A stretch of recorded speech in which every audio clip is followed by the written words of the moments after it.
Also, fellas out there, how can a guy like Roger Rabbit land a girl like Jessica? She makes me laugh. Yeah, he makes me laugh. He makes me laugh. His all personality. And it's like she never wavers from that for a second. And it's like, no, she is ride or die for Roger. But she's an animation, like in the animated world, it makes like you don't question it at all. You've seen some very styling bigger fellas who can make a lady laugh. They do very well. But I mean, the disparity between the two of them is pretty intense. This isn't a 3 and a 10. Yeah. This is a -7 and a 10. You're on Midnight Local, the podcast from How to Drink, where we just talk about things. Movies. Pop culture. Maybe some video games. That too. All the things. The things. The stuff and things. All of the stuff and the things on Midnight Local. Let's get to it. All right, Greg, let's talk about a movie that we love for a change. Oh, the joys of loving a movie. This week we're going to talk about Who Framed Roger Rabbit. God, that movie is good. I think it's my top 5.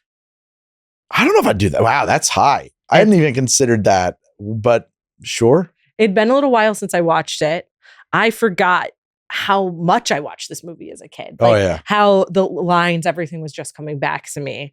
And I wanted to watch it again right away after I finished it. Not an amazing feeling. Love this movie. Me too. I just want to live in it. Yeah, right. Also true. Yes. Yeah. Yeah. The feeling, the time period, it reminds me of what I used to love about Disney World as a kid. Yeah. Because it has the timeless feel.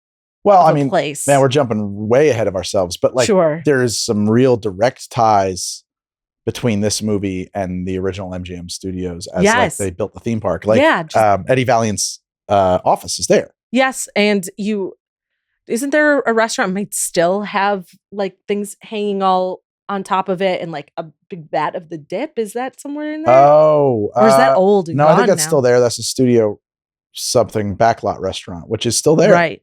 Okay. And I don't know I haven't looked at all the props in there, but there might be some of that still. Yeah. Still there. But yeah, I think that there was actually at one time a plan to really have Eddie Valiant be a component of the park, whether he was a walk around character or something like that. And they built his office. You can still see where Roger cut through the blinds. The blinds, that's right. Yeah. Was a scene of this a part of the backlot tour back in the day? I remember more involvement with the park. There were definitely props there. It makes me think of the park. Yeah, certainly. What year did this come out? Give me some facts because I'm not prepped on this. All right, let's set the scene. So release date June 22nd, 1988. Wow. But it was a year of post-production. I don't know how long they shot for, but I would say it was a year and a half to 2 years of production. Hour and 44 minutes. Budget was $70 million. It grossed $156 million in the US and $329 million worldwide. Director Robert Zemeckis. This is our first the Big Z Zemeckis film. Yeah. Which he would have been coming off of Back to the Future. Just the first one? I think all three. All three. Okay. So he had some pull for sure. And executive producer Bob Gale. The Bobs. Yes. And also Steven Spielberg. And Spielberg. Writers Jeffrey Price and Peter Seaman, and then Gary Wolf, who wrote the. Yeah, I did the same thing when I was writing it down. Oh no! And then Gary K. Wolf, who wrote the book that this is based off of, which is called The Censorship of Roger Rabbit or something, which was written a couple years earlier. Oh yeah. That's right. I forgot that there was a book. So I had some debate in my mind about whether Roger Rabbit existed before this movie came out. Oh. Because in my mind, because I saw this movie as a kid, yes, the little pre-film it's not even a pre-film, it's part of the movie. Shorts. The animated sequence you see at the beginning yes, was a nod to the animated show of Roger Rabbit. Oh. I internalized that narrative in my head as a kid. Yeah. That him and Baby Herman just existed as sort of a Tom and Jerry. Oh, and they did a reboot. And that this movie was expanding upon that, which Not the case. That's how deep, how real and deep this world feels in this movie. It's not the only short. There were several shorts. Yeah. There's at least 3 Roger Rabbit shorts that were made in conjunction with this movie. Okay. Yeah. But there was nothing like pre-existing besides this No. book, made for the movie. Which I know very little about. Yeah. I don't know anything about the book either. And then leads, Bob Hoskins playing Eddie Valiant. So good. Like unreal. Did you know he was English? I did because he's Smee in Hook. Oh. I wouldn't have known off the top of my head which he was. Yeah. But what a great accent in this movie. It kills it. Yeah. You'd never know. And then you got Christopher Lloyd as Judge Doom, possibly like also top 5 scariest villains from my childhood. I made my child watch this when she was too young. Oh no. She still has Judge Doom nightmares. Oh no. I was like, I saw it when I was 5. I went and saw it in the theater. We were used to this feeling of like, I don't know. I think I was traumatized. Do you think villains like this feel more tangible to kids because they're not really used to seeing? Because I had like Chitty Chitty Bang Bang. Like he feels like the Chitty Chitty Bang Bang villain to me. The guy with the long nose. Oh, wow. I don't really have I've seen that movie, but I don't really think those are like the 2 from my childhood that like are seared into my brain. Mm-hmm. That's interesting. For some reason, Christopher Lloyd, because I was familiar with him in other movies, wasn't as scary to me as a kid. Well, I think that's why he's in there. Yeah. So that it's like, and by the end, when he turns into like the cartoon, it's a real reversal. Yeah. You really find out that this guy's not like joking around. He's not a clown. Yeah. He's fucking scary. Very scary. Yeah. And then Joanna Cassidy is Dolores. And then we need to mention Charles Fleischer, who does the voice of Roger Rabbit. And probably the body, or who does the on-set work? So he was on set, and I know that they used a lot of him as reference, but there was no like person in a suit that he was acting against. Right. They occasionally had a puppeteer like hold a puppet. Yeah. But a lot of times he's acting to like a robotic arm. Okay. Or nothing. Or a tennis ball, something for an eye line. You got to have something. Well, so sometimes they didn't. And like his ability, Bob Hoskins' ability to like refine his exact spots was something that like saved their asses in the post of this movie. Oh, wow. And like they had bars, they would do things with a puppet for eyeline, but like he was also just like uniquely suited for this role. He also took like miming classes and things like that You'd have to. Right. Because if you look at when he handles Roger, it feels like there's a weight to it. Yeah. And when he gets pushed and moves. God, yeah, you don't even question it. Never. You don't even question the reality of that. It's wild. That's incredible. Like watching it as an adult, I expected to like see through a lot of. Yeah. No. It's just there. Phenomenal. Yeah. That's true. Phenomenal piece of work. I mean, that was my takeaway when I revisited this movie, which was like, I can't believe this movie exists. Yes. I can't believe this movie exists. It's a miracle that this movie exists. Yeah. I feel like Robert Zemeckis is a director whom, I mean, he made The Futures. He made The Back to the Futures. Mm-hmm. And then he just was like, I want to make the most impossible movie possible every single time he made a movie ever since then. Yeah. With maybe the exception of Forrest Gump, which I hate. Oh, interesting. Oh, Forrest Gump.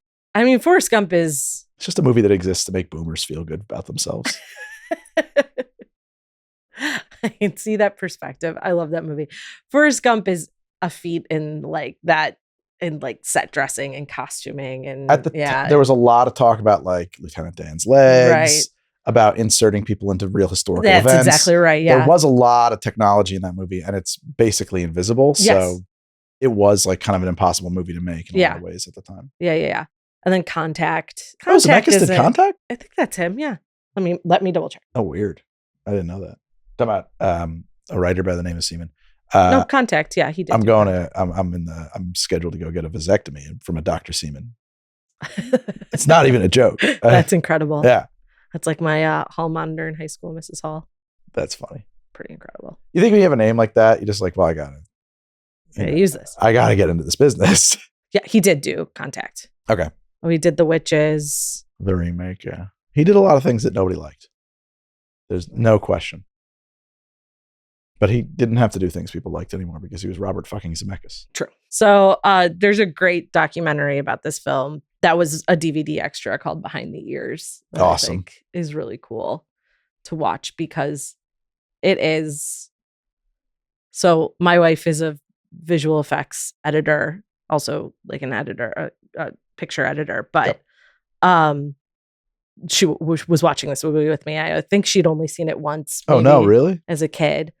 And she was just like, her mouth was wide open the whole movie. It's impossible. How did they do it? How did they do it? It's an impossible film. And just all of the painting out of all of the things. Like, I think she was exhausted thinking about it. And watching behind the ears, you really get a scope of how many techniques were invented to create this movie and just the sheer will and stamina of the people involved to make it happen. To just never quit. Because I mean, there must have been every day like, we did it. We did an impossible thing today. Yeah. Tomorrow we have to do another impossible thing. Well, it's like you get through shooting and the planning to shoot. Yeah. Like there's no shot where you can put a camera in a place and say, well, we'll get this and we'll fix it later. No, you can't. There's no computer shots in this movie. Right. It's all hand-drawn animation. Yep. So if you see... And they were using optical printers. And if you see an animated character sit down and the bench flies up and shoots a guy off of it. Like, they had to know that was going to happen. The choreography, the storyboarding. And I remember Chris Newman, who was one of our teachers at SVA, who's worked on some of the most famous movies of all time. He sure did. As he would say, just IMDb me. If you want to know more about him, he was a sound guy, on-set sound. And his big problem with digital wasn't the change of the look of the medium. It was that filmmakers didn't have to plan their shots anymore. Yeah. You could have multiple cameras. Everything became a multi-cam sitcom. And like this movie is a movie that when you watch it, you cannot stop thinking about the storyboards in every shot. Dude, like, and that's every shot. That is so at the heart of what I hate about so much cinema and especially TV, which is that like you watch a movie like this and everything is considered. Yeah. Whereas what Chris was saying, how do we shoot this? We do it over the shoulder. We do this. Mm-hmm. You know what else you never see anymore? 2-shot. You don't see two actors just working together. Yeah. For the most part. You don't really see 2 shots, 3-shot. Yeah. You know, it's all built in the edit. Anyway, I digress. No, that's true. Or you get the coverage of everything. So if you want to change it later. You can't just let the actors work. Yeah. There's no changing this later. No. And the actors are working. Oh my God. I mean, you know, you think about sitting at the counter. You got Dolores. You got Valiant. What's the guy with the mouthful of eggs? I forget his name. Oh, yeah. The guy in the bar who's like that is shot primarily in a 2-shot, another 2-shot, a 3-shot, if I'm not mistaken, and with background extras in every shot. And there's so much life in it. Yeah. You know, like I feel like they don't make movies like that anymore. I agree with you. And like just little moments always happening. Like when they're hiding behind the counter and he grabs her from this part of her shirt and brings her down. I mean, he's playing this character that is so not funny and so like such a curmudgeonly asshole. Of course. And yet he's funny the whole movie. Oh yeah. That's the power of being a straight man. Not a straight man, but the straight man. Yeah. Yeah. We were talking, I think I was on something on TikTok. We were like, kind of need a new word for that, by the way. We need a new word for that. Yeah. I get I understand what you're saying. But yeah, that makes sense. You're like, you need a new way to distinguish it from modern language. Yeah. I think we came up with like Anchorman or something like that. Okay. Yeah. Base reality guy. Well, and you feel the way, like we could get into the story. Not only is like the technical and the planning and like the storyboarding that must have gone into this, but like the story is great. And what it's really about. Because there's like other layers to this, which is not subtext. This drives me nuts. This drives me fucking nuts. So many people are like, oh, but the subtext of this scene is that it's really about blah, blah, blah. I'm like, well, if you noticed it, it's not fucking subtext. That's not subtext. It's subtext. The director doesn't know what the subtext is usually. What's the subtext of The Day the Earth Stood Still? It's the story of Jesus Christ. You know what the subtext is of like Reservoir Dogs? No. It's about the relationships between fathers and sons. Okay. Do you know how we know that? How? Because just before he went into production on it, somebody told, and I know this from an interview, Tarantino, have you done your subtext work? And he said, what's subtext? And he said, well, you do this and you look at your script and you think about what else that might, whatever. Yeah. He's like, oh, okay. And he said, I went and did my subtext work. I found out that the movie I was making was about fathers and sons and their relationship. And then I stopped and said, I never want to do that again because it will ruin what I'm doing. It shouldn't be in my brain when I'm making the movie. Subtext is like the very secret. That's the thing that the writer put in there that the writer was not thinking about. Yeah. It was in their subconscious. That's the subtext. It's hidden. It's not like this scene is happening. I'm saying this, but I really mean that's not subtext. Yeah. Or, to say, and I'm getting ahead of myself, that like Roger Rabbit is really about racism and redlining and the destroying of Black communities to build freeways, right? And specifically about racism, not about tunes, but racism. Like, that's not subtext, that's theme. Yeah. That's what's called theme, and I mean, we all had a hard time figuring, what does that mean? We were in film school, but like, that's the difference, right? Subtext would be, like you find out that really what was on the writer's mind on this is that the Battle of Dunkirk is the subtext to this, or, French colonialism in the 1920s, like something is way over there that's like secretly in the movie. Sure. Anyway. I know that's a thing, so I wanted you to be able to get it out. How do you feel? Baby, I feel so much better now. Good. I'm glad. I feel a lot better. Oh my God. That's just been bottled up for so long. Been a real breakthrough here.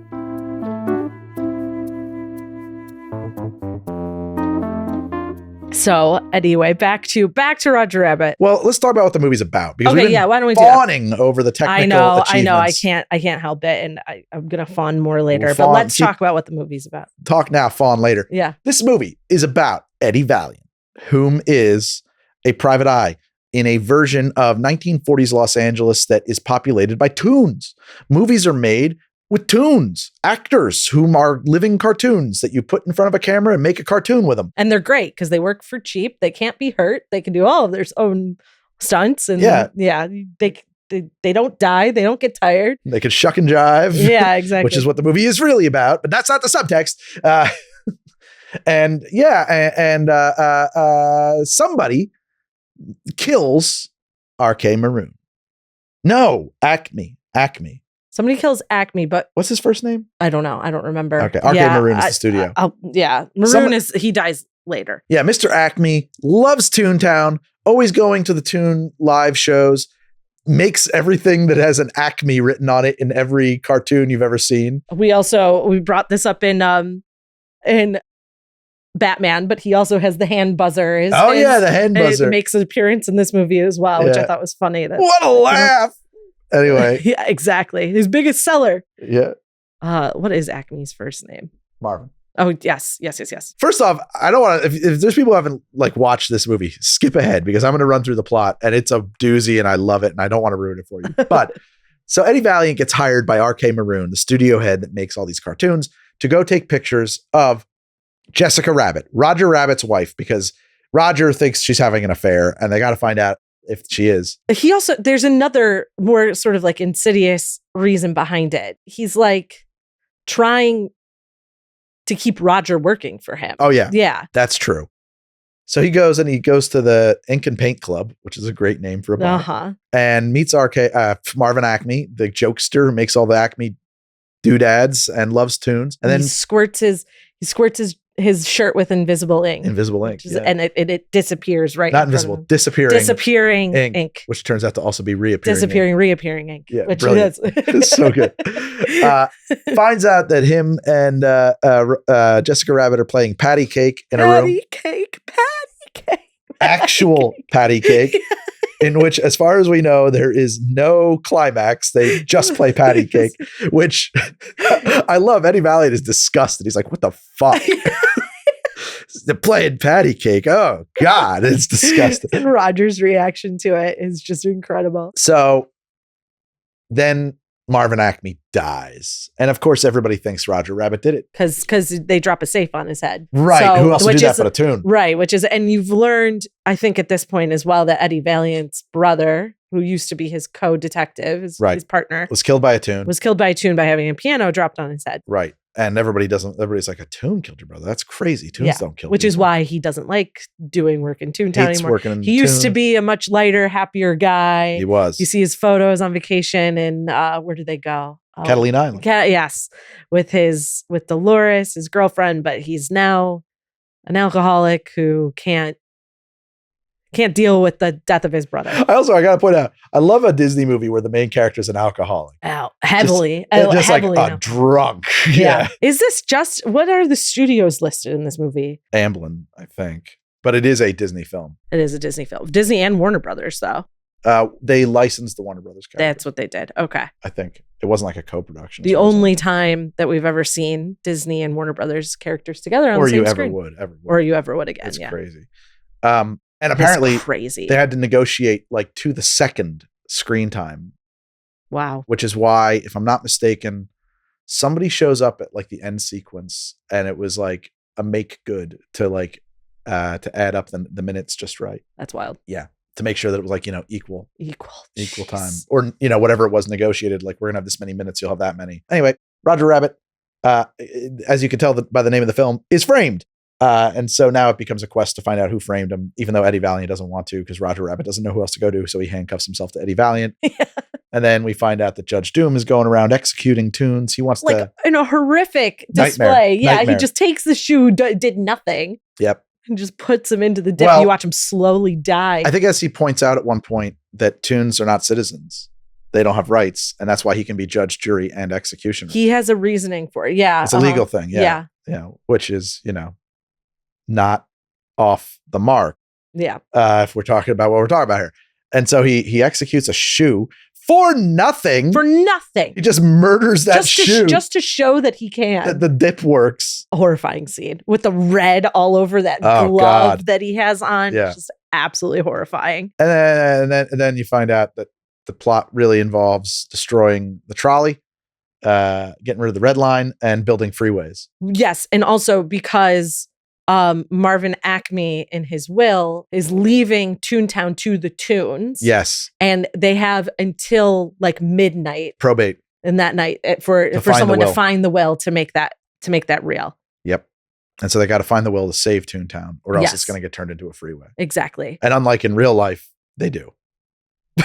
They do, yes. Yeah, because in real life, they turned it into a freeway. Right. They knocked right through it. Not that Toontown is real. I want to point out that this movie is about... Just to clarify. Just in case you were worried, Toontown was never real. But what happened was there was an event they call the Transit Massacre that occurred in LA and other parts of America, where a consortium of auto manufacturers, and actually, if I'm not mistaken, like tire manufacturers and oil companies, went around secretly buying up all of the mass transits, particularly in LA, and then immediately putting them out of business and replacing them with freeways. So all the trolley cars and stuff like that went under, the electric street cars, all that stuff, the things we all wish we still had, they ruined it. And the reason why all these communities are ripped in half by massive freeways, that, whole parts of cities, particularly exactly. The minority communities in these cities got buried under freeways, all because... Or literally just separated from their businesses and their homes. Yeah, or separated. Yeah. Or, like in many places, you build like a 4-lane freeway suspended over an area. Like, boy, is that going to wreck the economy. Yeah. So all of that stuff. Yeah, it just was, it's a enormous part of 20th century. We talk about it as being like a thing that happened once, but it was a catalyst that set off the course of all this urban development that we're still dealing with today. Yeah. In a kid's movie about cartoons working in Hollywood. It is pretty incredible. Yeah, you're talking about a movie like making statements and stuff. Well, and that stuck with me as a kid because I don't think I'd ever considered that freeways weren't always there and how they got there. Yep. I think you imagine as a kid that America was this vast open space and they just built it all at once. Yep. So. Yeah. Yeah. Good learning. I learned it. Good thinking moment. I learned all that in like 3rd grade from my friend Brad, who has wanted to be a civil engineer from the day he was born. Isn't he? And he is. That's incredible. And he just was like it was a 3rd grade. Yeah, I'm not joking either. It was just like, he must love this movie. Greg, I'm going to tell you about the Transit Massacre. And I just like absorbed it all. I was like, wow, dude. Yeah. That's wild. Neat. Does he love this movie? We should ask him. Probably. Yeah, I would imagine. Who doesn't love Roger Rabbit? I don't know. We'll find out. Comment. Do you not love Roger Rabbit? Tell me why you're wrong. Tell us why. Yeah. just throw that out there for the whole world to mock. Obviously, I'm pro Roger Rabbit. That's our review. This movie is perfect. I I think. Is it perfect? Is there a flaw? I'm searching. I don't think there's a flaw in this movie. No, I don't think so. If there is, then it's just endearing and wonderful. Yeah. I'm sure there's a whole handful of goofs and accidents. Yeah, but I don't mean technical flaws. Yeah. Like a misstep. Because like a technical flaw is a technical flaw, particularly when you're reaching for the brass ring like this. No, I remember loving Dolores. Fantastic. She owns her bar. No, she doesn't own the bar. She works at the bar, but he partially owns the bar. They own it together, maybe? They might. I don't know. There's like some stuff too that like they're not exactly clear. Like, are they a couple?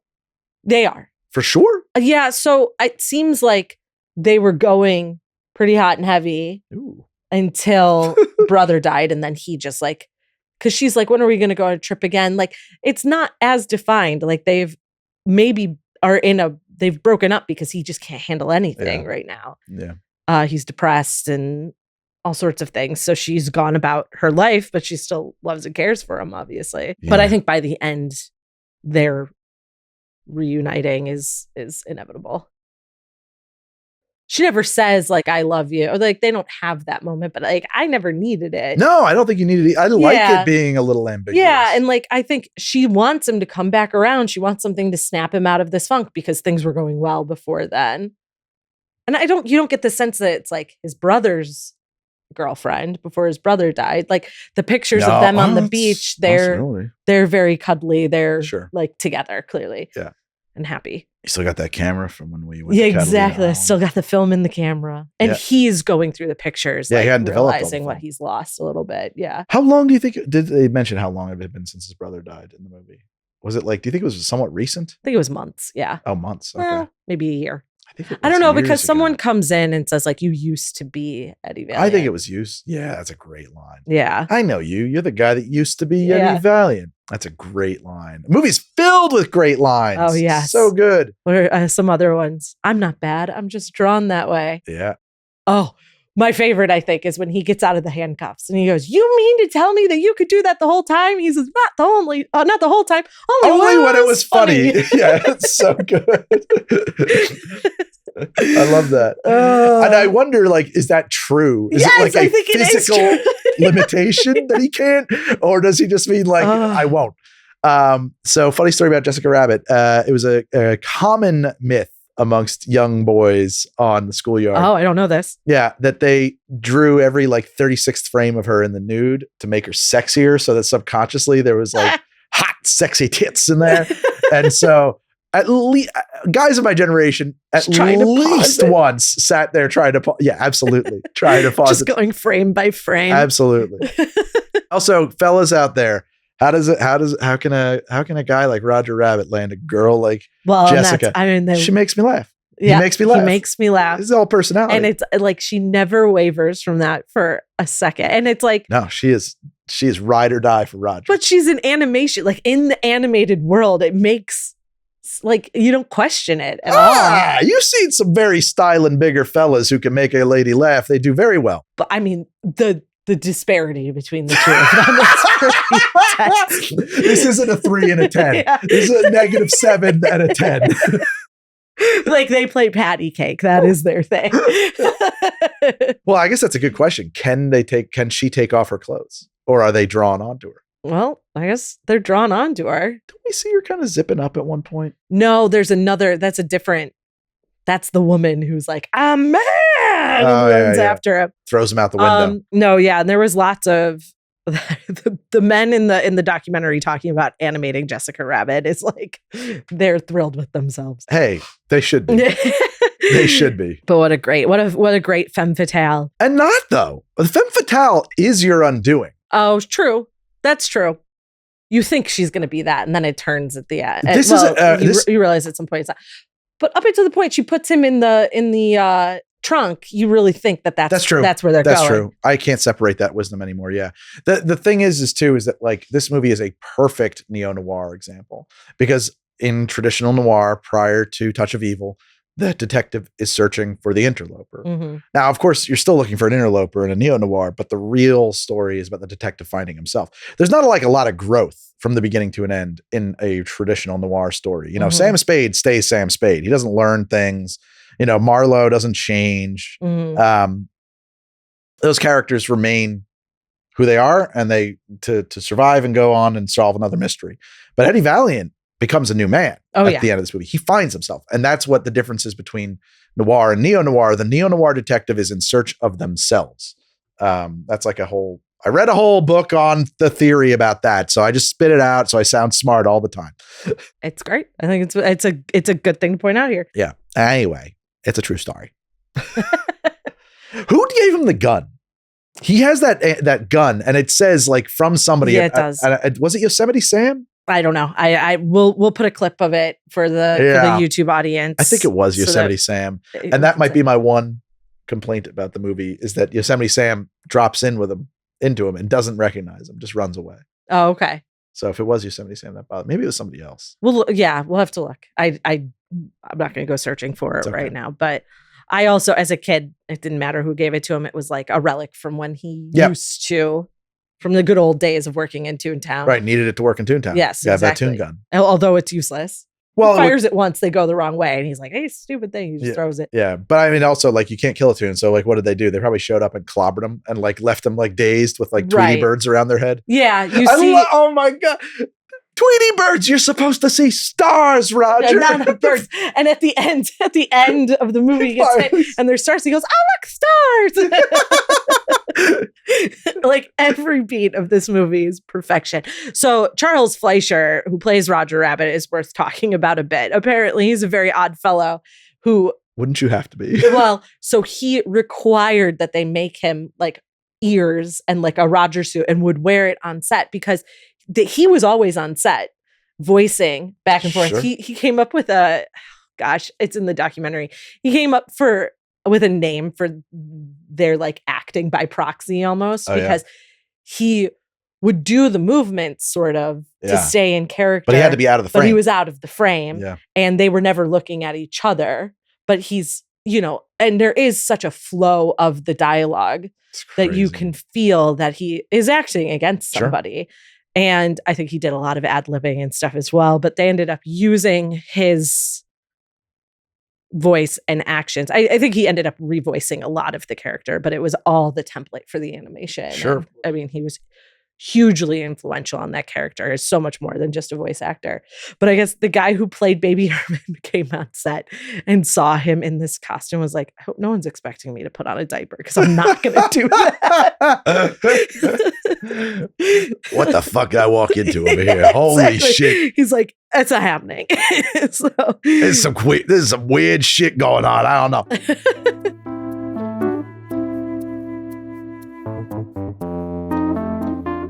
So I saw a video essay. I am pretty sure it was from Every Frame of Painting, pointing out how this movie, the phrase hitting the lamp comes from this movie, which is a phrase that goes around in animation circles. What is it? What does that mean in animation circles? Doing the hardest possible thing. Okay. Because there's a scene when they're in the rock gut and Eddie is trying to cut through the chain on the handcuffs.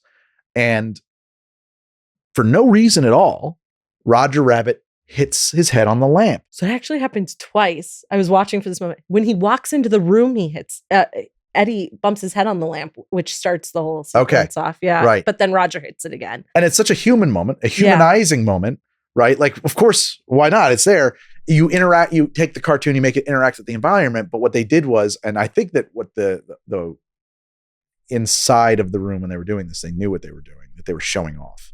Because now the lamp is swinging and it needs to keep swinging. And the light source on Roger Rabbit and all the animated moments are moving all the time. And they need to be drawn in a way that they match exactly what's actually happening on Bob Hoskins' face, on the environment. It's hitting the lamp. We made this scene 1,000 times harder than it needed to be. So now he's got a shadow to show off. Moving all the time. Exactly. And the light on him is moving. Every feature is moving, everything. It's really incredible. Like it is a feat. And then at some point, Dolores like stops it.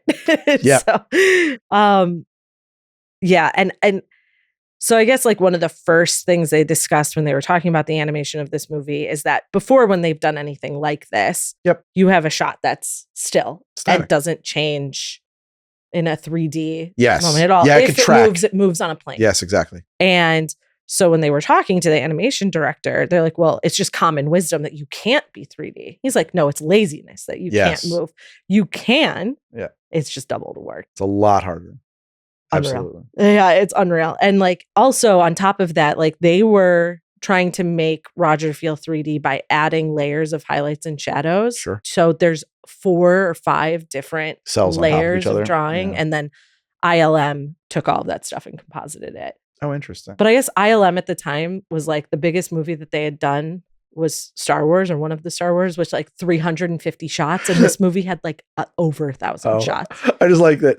Yeah, at the time, the biggest movie they had done was fucking Star Wars. No. Sorry. I guess my tone was weird on that. The biggest movie they'd done is Star Wars. Which was 300 shots. Quadruple the shots that Star Wars had that they were responsible for. Yeah, I wonder what the technology was. I mean, I know Zemeckis is an early user of motion control to repeat the shot perfectly. Full speed motion control, I should say. Like motion control had been used in stop motion for a long time. So stuff like, we should do Blade Runner.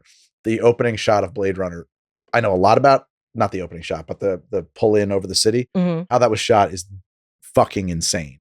And I wonder if they were doing anyway, I just wonder about the technology. I actually, many years ago, I caught a Kickstarter or something that was to take every issue of Cinefex magazine and digitize them into an archive that you could have on like an iPad or something. Yeah. Cinefex is like a breakdown of how this movie got made and how the effects were done. And it starts, the first one, issue 1 was on Star Trek: The Motion Picture. Okay. So bizarrely, I know a lot about how all of these things were made. That's great. Yeah. I would love to talk about Blade Runner. I've only seen it like once or twice. That's a mistake. I know. That's a mistake. I enjoy it, but it hasn't been one that I've watched I'd love that or grew up movie. with. I feel like when watching this movie, you can just feel like innovation in filmmaking. Yes. And I feel like we've talked about James Cameron as an innovator a lot. Oh, yeah. Robert Zemeckis, obviously, George Lucas and Star Wars. It's a quality that feels like now everything is digital. So it's like, what? I don't think anything is digital in this. They said in this documentary that not one shot is computer generated. Yeah. So if you really watch in the background of this movie, like they talked a lot about the nightclub sequence, because you've got different ways that things move. So if you look at the octopus that's bartending, he's got a shaker he's shaking, a glass he's grabbing, and he's got all these things in his hand. So, and then meanwhile, in the background, you're seeing servers animated, because all of the servers are animated. You've got Betty Boop pops up in there, and they're all walking around with trays and stuff. So they stripped out the shot, and we'll put a piece of this in the YouTube as well. The glasses and stuff are all in wires, so that's easier to paint out because it's all like floss or I mean, to some extent, you might not even have to paint it out. If you light it right, you can just yeah, right. Especially if you're in the background.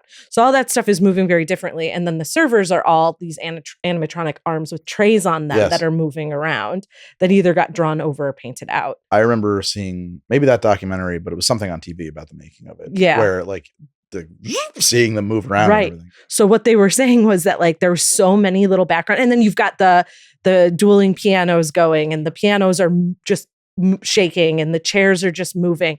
And so they said one of the hardest parts was trying to spot everywhere they had rigged something. Oh God. And making sure that they hit every animation.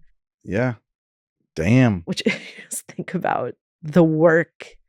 And they were printing out every frame of the dailies, and that's how they were putting contact paper over the shots and drawing over them. Insane. That's how you do it. Wild. That's how you do it.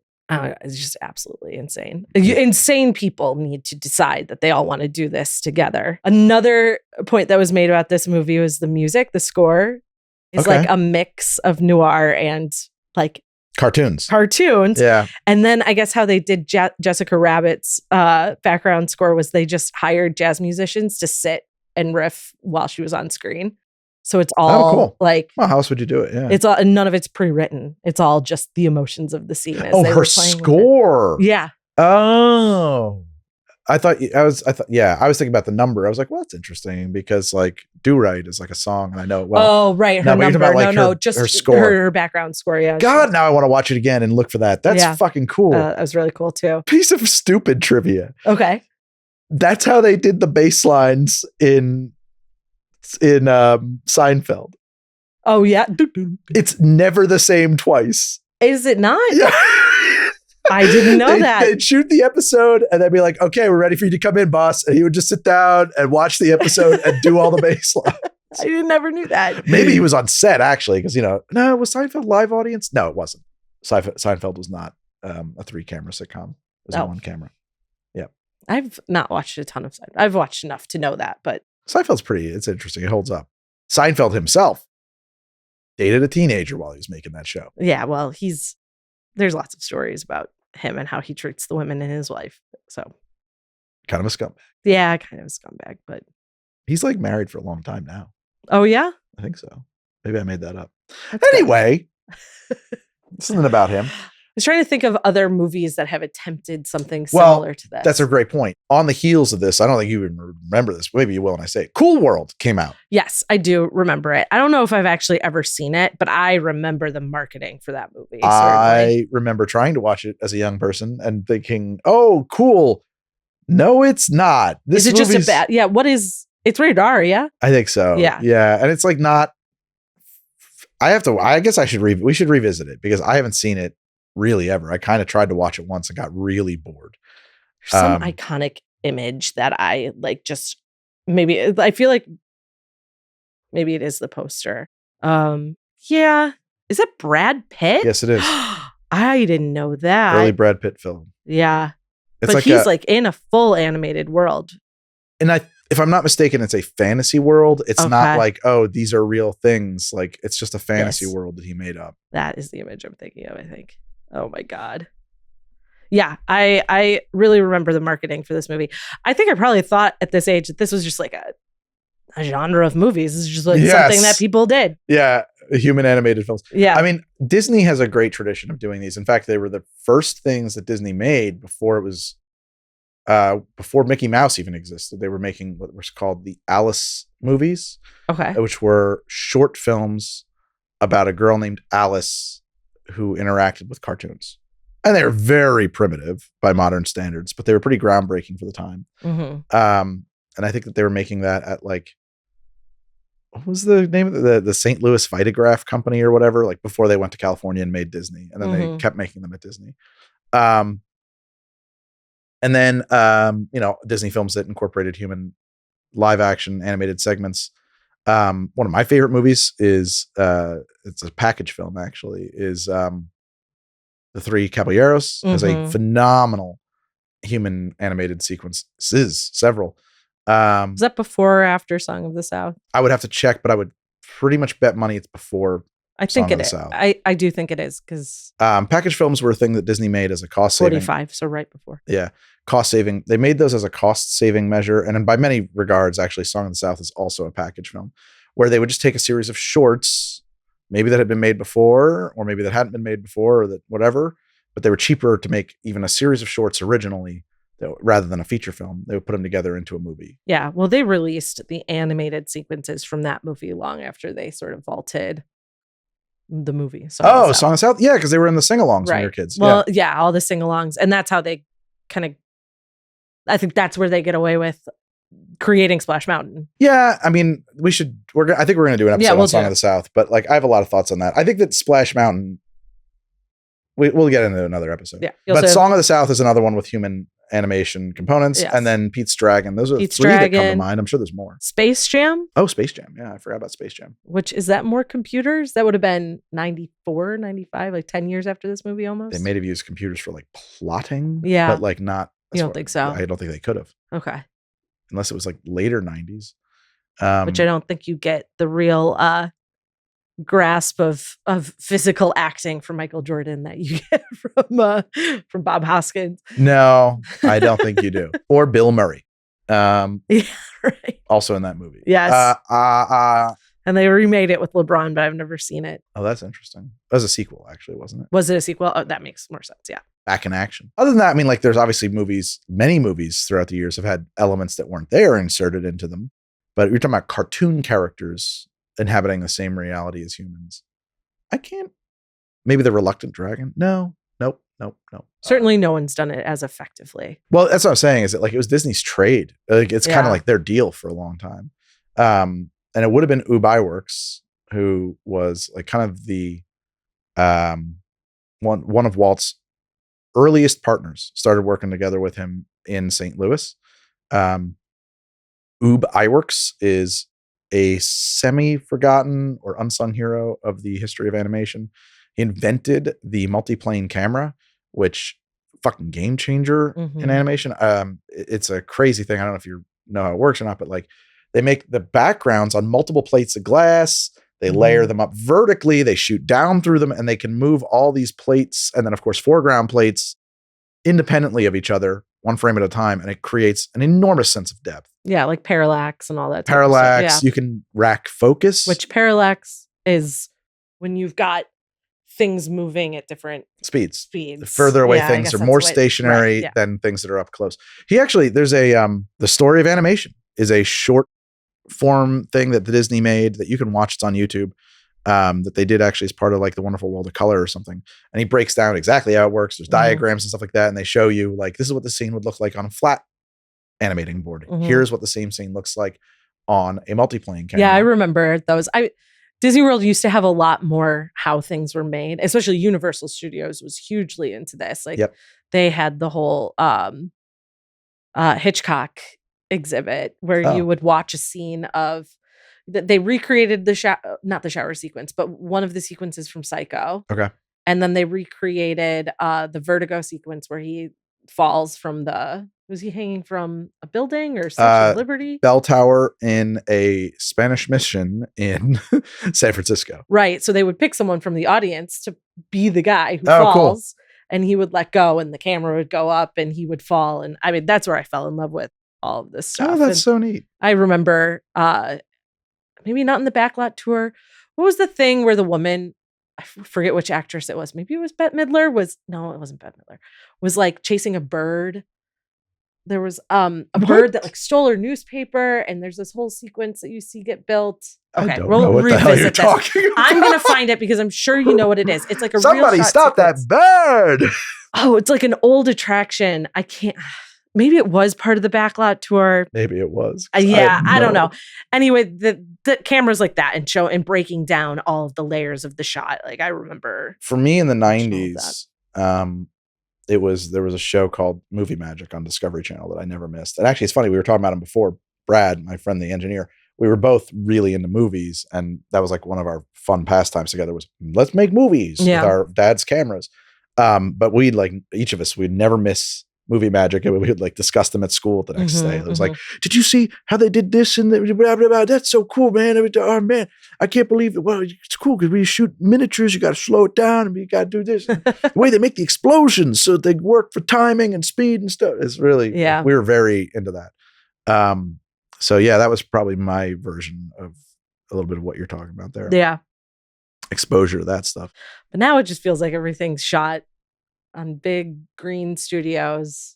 Well, I mean, that's another kind of magic. It is, but it's like, I don't know. I'm getting bored with it. I think that here's what I think, man. I think we spent about 100 years developing. When you go to film school, they will explain to you that movies went backwards when sound came in. Techniques in editing, cinematography, camera placement, the understanding of screen geometry, everything was better in silent films, more advanced, more developed. Then all of a sudden we went backwards. We went to sound and we couldn't move the cameras. It became theater. You had to be. Yeah. Because you had to have the camera first in the icebox. Right. Then you had a blimped camera that weighed 1,000 pounds. Yeah. And then you move on to like 3-strip Technicolor. They're literally moving like a Volkswagen around to film this shit. And it fully took everything. Actors can't move because they've got microphones in places. Exactly. Great scene in Singing in the Rain. It's fantastic. Yes, yes, yes. No. Or other way. Yeah. I can't do it. Yes, yes, yes. No. I have a personal theory that Singing in the Rain is the musical comedic version prequel to Sunset Boulevard. I need to revisit Sunset Boulevard. Sunset Boulevard is about Norma Desmond, who used to be a big actress in the silent days. And sure. Singing in the Rain is about 3 people conspiring to destroy the career of a silent actress. Yep. You'll never work in this town again. That's how it ends. So where they had all this freedom and we're learning how to right. Thank you for getting me back on track. Yeah. So we went backwards in terms of that. And then we spent all of that time learning film language all over again, geometry, because the cameras got smaller, lighter, you could work faster, and then you get to a place where we have moving, I don't know, I think it was better in a lot of ways. And then we now move into this world where everything is on a green screen and everything is digital. And yes, we could be moving the camera, but I think that what we have learned is what directors and filmmakers and editors have learned is a new film language, just the way that they stage, compose, edit things, let actors work together, the geometry of scenes, that is inferior to the film language we had just perfected. Well, it's quicker, easier, makes more money. Yeah.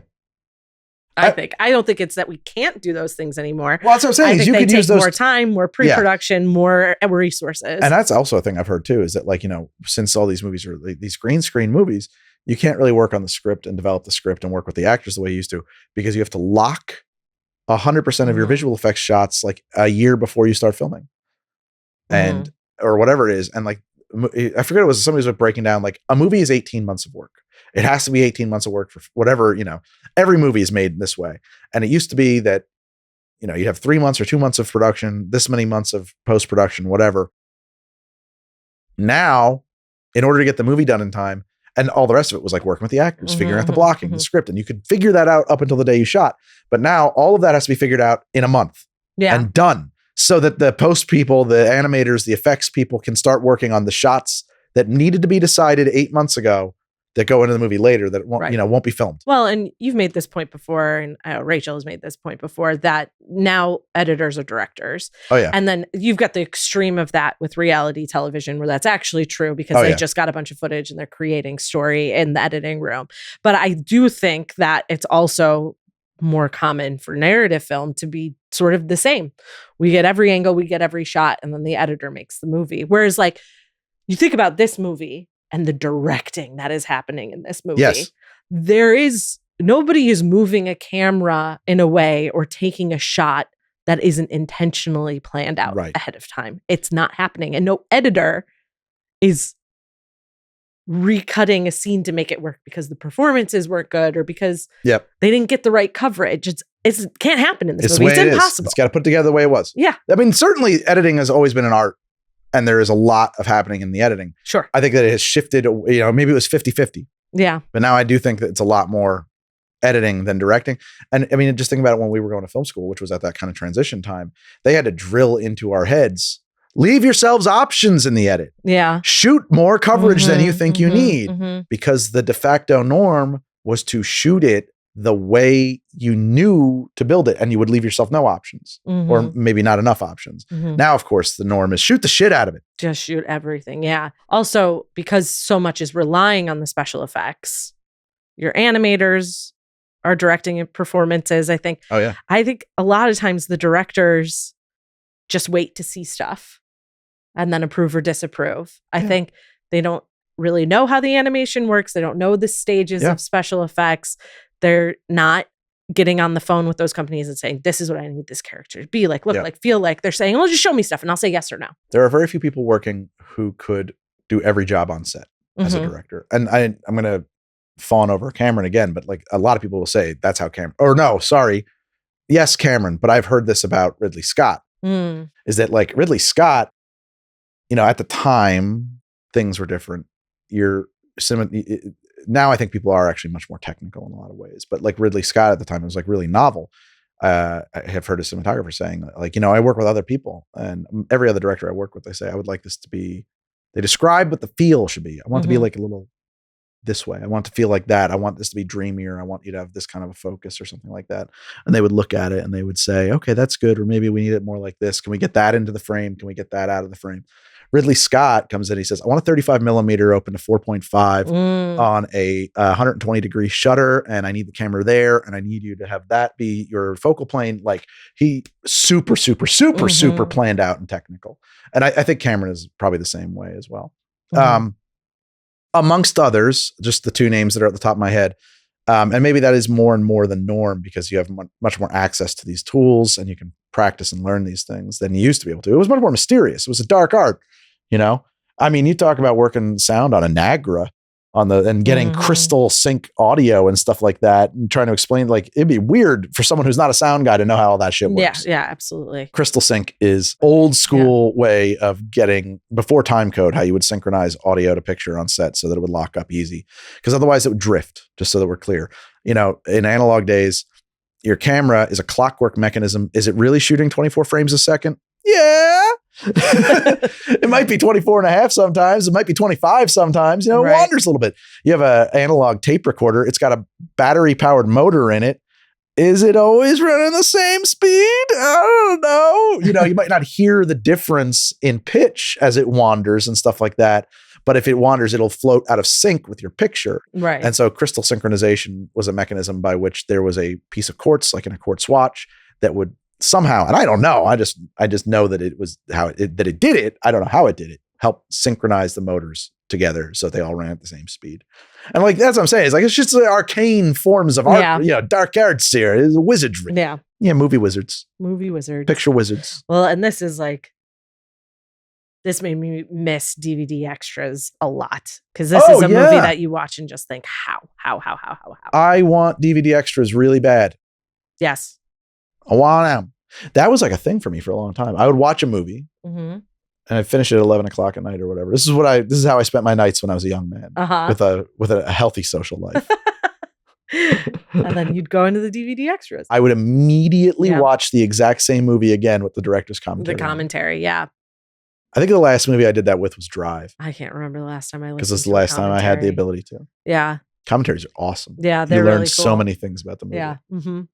I just like fun trivia and stuff. That's where, I mean, most of, I don't know. I don't know what I was going to say there, but it's a sad thing to lose. That's where, I mean, Behind the Ears was a DVD extra. Yep. I think there is a whole generation of filmmakers that really learned, and artisans, you know, just craftspeople in the biz who learn movies from DVDs. And now I don't think you can anymore. I don't know do they put these things online? Can you see these things? Some I of don't it. think so. I was looking for a lot of it when we did the Dungeons and Dragons, just to see, because a lot of that did feel more like puppetry than most movies. And I found somewhere that there was quite a bit of puppetry, but you don't get these shots of what everything looked like broken down. Like, I couldn't find a behind the scenes, and all the behind the scenes stuff I found was just like actors telling funny stories about things that happened. Yeah, exactly. They're more promotional materials. Yes. It was also, at the time, it was just like, well, DVDs have all this space on them. We got to put stuff on there to sell it. Right. You know, how are we going to get people to stop buying VHSs? Yeah. VHSs didn't have that room for that.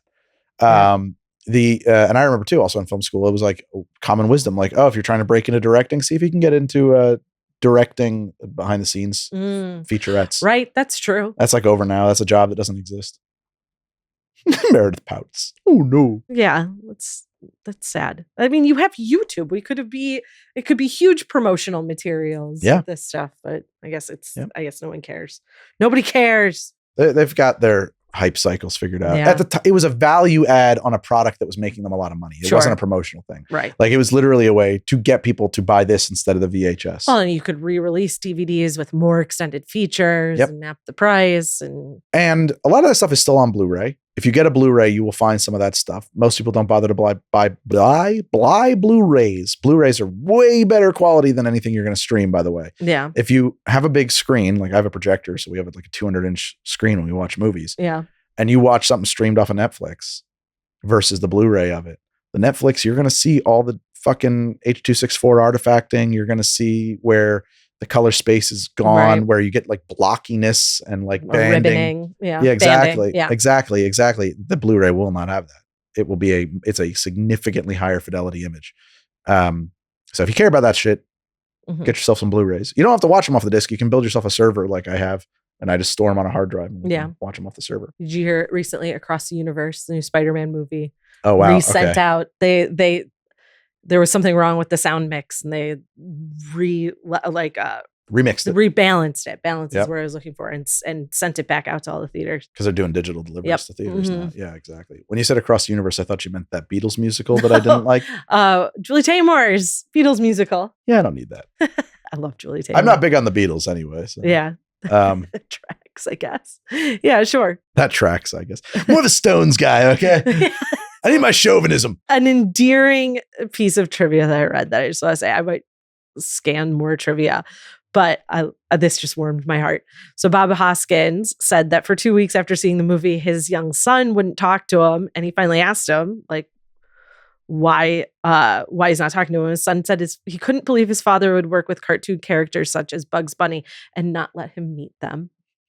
Which speaks to brutal though, because then you got to tell how old is a kid for? Like, he's not real.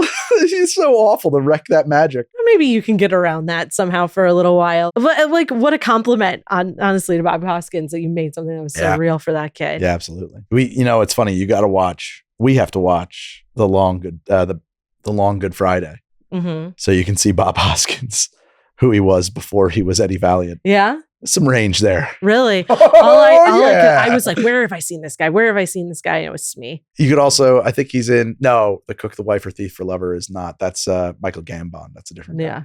There's a whole tradition of like British gangsta movies from the 70s and 80s. But different guy, huh? Long Good Friday. Is, maybe Helen you Mirren. Won't remember this off the top of your head. Helen Mirren's in it. Helen Mirren has a moment in that movie that I think is one of the finest things I've ever seen an actor do. Oh, you've described this, but describe it. Yeah. It's the realest shit I've ever seen, I think. But so we'll do that movie. Okay. You're not going to talk about it now. No, we're going to get way off topic. Okay. Here. Well, incredible movie. You've got to see it if you haven't seen it. It's great that it's a great movie. Yes. It's not just a technical masterpiece. Because you could really... Like, I think Dune is a technical masterpiece that is not a great movie. I liked Dune. The new Dune? I don't like Villeneuve.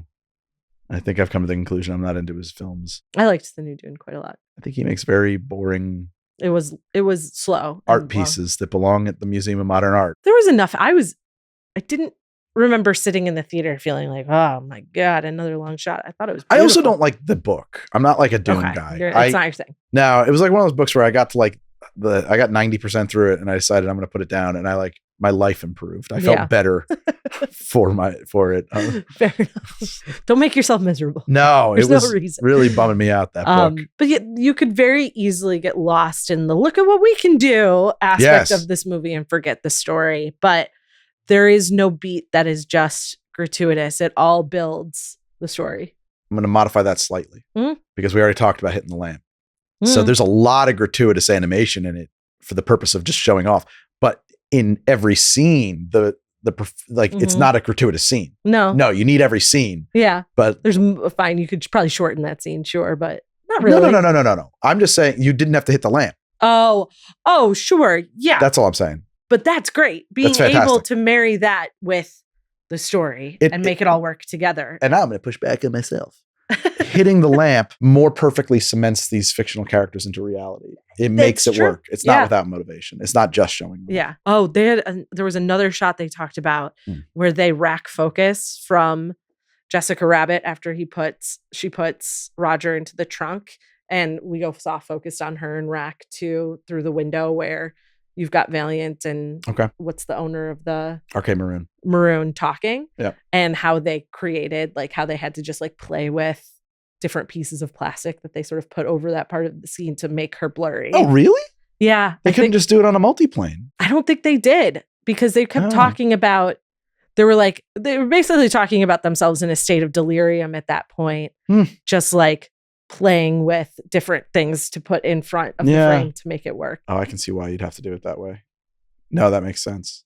Now I'm thinking about it. I was like, well, what I would do is I would reproject the film onto the bottom plane of a multiplane camera, put her in the foreground, and then but you can't do that because then you'd be defocused on the thing you're shooting at the bottom, the actual frame of the film. You'd have to do it that way. I mean, there's not a shot in this movie that doesn't need a team of people sitting around saying, how do we do this? How are we going to do this? How are we going to, and that's so much fun if you've ever been in that room.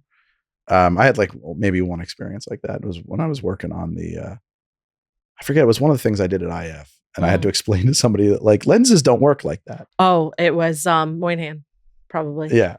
Because that was shot wrong. Yes. And it was curved. Oh. And it needed to be flat. That was another one too. Yeah. No, that was another one too. Yeah. Now I'm thinking about one where it was like the camera's going to pull out. And I was like, but you can't pull out from 3 places at once. Because it was like it was for the Oculus. It was like 100,000 foot screen, and there was like 3 different locuses that we were pulling out of at the same time. Oh, geez. And I was just like, how do you want me to do the math here, guys? Because it was a After Effects thing. Yeah, I remember working with one of the directors. I won't name him there. A lot. He was one that liked to try and create these projects sort of out of and like other ways to do things, and he was really fun to work with because you just find yourself there late at night, like that's so fun. I mean, yes, sometimes no, but like if you're into trying to figure out a thing with someone and you're like, okay, we're gonna try and put images against it. I remember it was like we were trying to shoot through glass in interesting ways and have like old images shot through glass. I know this director now. Yes, and we were just playing with, and it was like the first time since school, I think at that point in my professional career, that I just like hung out with someone for a couple of hours and tried to achieve a thing. I was going to say, in all of that weird math stuff I had to do with that, with Moynihan, with the other stuff there, I was talking about the Cinefex things. Mm-hmm. I did a lot of After Effects work. I did a lot of 3D stuff in After Effects. I did some compositing. I can't tell you how many times I did the most, like I took the tool of After Effects, which is a 3D compositing and motion graphics tool. It's light compositing. It's not nodal compositing. It's layer compositing. And I'm talking over a lot of the audience's head right now. But that's okay. But in a lot of ways, it's more like working with older school techniques, like an actual roto board with a multi-plane camera. The number of times when I had like, oh shit, the motion tracker can't work on this, or oh shit, there's no way I need to animate that background against this object that they spun in the foreground, and I need the math to work out so that our perspective shifts in exactly the right way, that I was able to reach back to something I had read in Cinefex from an article in 1983 and been able to be like, I know how to do that, and just replicate a rig in a 3D compositing program that was exactly like, Isn't some that the argument tool. for Avid too, that it acts more like Oh, I don't know. I've never worked film cutting than Yeah. than Premiere or Final Cut did. Maybe. I never learned Avid. It might be true. I don't know. This is where, I am not the computer technical person. I know a lot of the language because I worked with the artists and. Well, that's not me saying that After Effects had that ability. It's me saying that like knowing how they used to do it before a computer allowed me to do it better with a computer. That's what I understand to draw on those techniques about Avid. I remember there was like a description of like how we had to, it was like it was the shot from the land speeder looking forward out the windshield when he's flying over the snow. And he was like, and I had to we had to do motion tracking of that ground so that I could put these like laser blasts and have them track against the ground so that they moved with the flying of the spaceship. And they were using this stuff called go motion as opposed to stop motion. So in stop motion, everything moves and you take a picture. Everything moves and you take a picture. In go motion, while it's moving, you take a picture, like a longer exposure so that you can get motion blur when you build it all up. So you can really get the sensation of something really moving fast. And he's like, because of this, this, and this, and this, everything that we would have done to track that was impossible. So ultimately what I did was I projected the scene onto like a moviola. And I built a gun sight in front of the moviola, and I locked my chin in and I lined it up, and I had like some transfer paper, and I was able to like track actual dots on the thing one frame at a time. And then we were able to use that to do the second rig that we had to animate. Wow. And so it was like that specifically. And I forget now exactly what I had to do, but it was like something where I was like, okay, cool. I can manually track this because I know how. He did that. I can fix this track that will not be fixed any other way. And I'll never forget that it worked perfect. I was like, fuck yeah. Because I had to spend all day on it. And you don't know if it's going to work or not. Right. Yeah. It was like, those victories are incredible. Hell yeah, man. Thank you, guy's name I can't remember from Cinefex 1984, or whatever. So yeah, advice, learn the old ways. Yeah. Respect the old gods. Well, this has been Midnight Local. Yeah, I think we talked the shit out of this movie, but if you haven't seen it, please go see it. And also, sorry for the spoilers. Well, yeah, but I mean, you've had 30 years. 40. 40. Oh my God. I know. No, not yet. 88. Not yet. 98, 08, 18. I was born in 85. I'm not 40 yet. Okay, well, fuck. Getting there. I was born in 83, Mary. Definitely more than 30, but not yet 40. Born in 83. Yeah. It's my year. Congrats. Fuck you. And cut. Thank you to Annie Villalobos for producing and editing the podcast. Yes, absolutely. Lovely Annie Villalobos. Thank you. And to Studio 71. And to Studio 71. For being a partner in this journey. And distribution partner. And to Heather Vaughn for doing our artwork. Heather Vaughn makes beautiful, wonderful art. She does. It's great things. And you're welcome to Epidemic Sound. Yeah, you're fucking welcome, Epidemic. For spending money at your website. Enjoy the bucks. Don't spend it all in one place now. You young whipperscaps, get out of here.